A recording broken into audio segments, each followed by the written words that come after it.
Good afternoon, parents. It's Mr. B. I'm here for our first video about end of year, and that is quickly to go through the report card and how it's a little bit different at the end of first grade.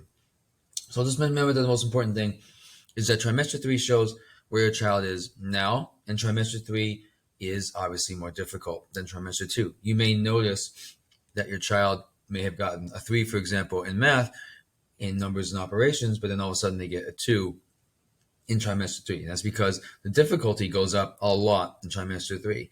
And if they have trouble keeping up, it's why they slip a little bit. It doesn't mean that they didn't learn anything. It doesn't mean that they forgot anything. It just means that the difficulty was just a little bit too much for them at the end of the year. So it's okay. It's not, uncommon that sometimes in some areas of the report card, you may see it drop a little bit in trimester 3 because it's the hardest. I make it the hardest, as many of you would expect me to. So just to remind you that to look at trimester 1, 2, and 3, then you can see the growth a little bit more, especially in their reading level. So remember that 4 is that a student can do it all by themselves almost all the time. I don't expect 100% of the time, but I expect a lot. They understand new ideas and learning quickly.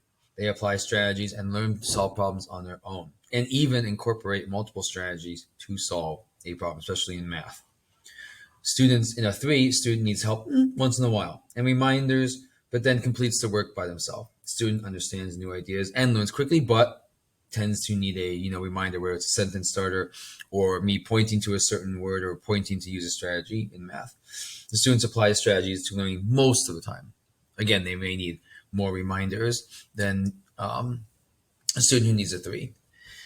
Remember, student 2 is that a student completes all the work but needs teacher support more than once during a lesson. And I don't mean like a simple question of what does that mean or what is that over there. It literally is that I say the direction, I give the example, and then within 5 minutes the hand goes up, right? And so that's a signal that they're not quite independent yet.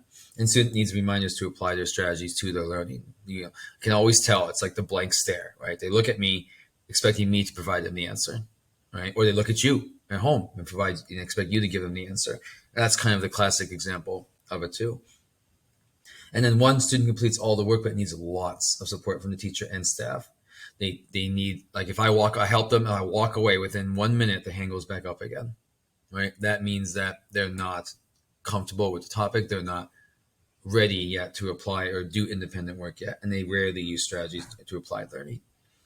So that's kind of the mean of the numbers there. And just a reminder for reading levels, explain that the end of first grade goal is J or K. L through M is considered the start of second grade or even middle of second grade, and N is considered almost the start of third grade if they get N+. Remember, on the report card, I have to officially mark it. If they go past L, I have to mark it as L+, and I did put on the end of the report card in the comments down at the very bottom is their actual reading level. So for those of you who did get L+ on your child's report card, please look at the bottom and you will see the actual reading level. I don't know why that is a rule. I keep asking the district and they don't give me an answer, but I just have to do it or I get yelled at. So that is the reading levels. Again, if you have any questions, you can feel free to message me. The report cards should be available by next week, probably Wednesday-ish, because the attendance from the office has to be updated and everything like that. But we do appreciate you choosing Weaver Lake, and thank you so much. And I'm honored to have taught your child this year. Know that I am available by email all summer if you have a question or need to reach out about something like that or anything regarding school. Please know that I am a resource even during the summer. But again, we also want to remind you that it's first grade. This is not ninth grade where they are preparing to be an adult. It's first grade. And know that I said it before in the beginning of the year that first grade is one of the most difficult jumps from kindergarten to first. For example, there's only 4 reading levels in kindergarten that they have to learn. In first grade, I think it's 9 or 10. It literally is so much more and so much more application than it is just rote repeating of something that the teacher says in kindergarten. So just be proud of the fact that your child made a very difficult jump in school from kindergarten to first. I wish you all a great summer and know that you can reach out again with any questions that you may have. Thank you.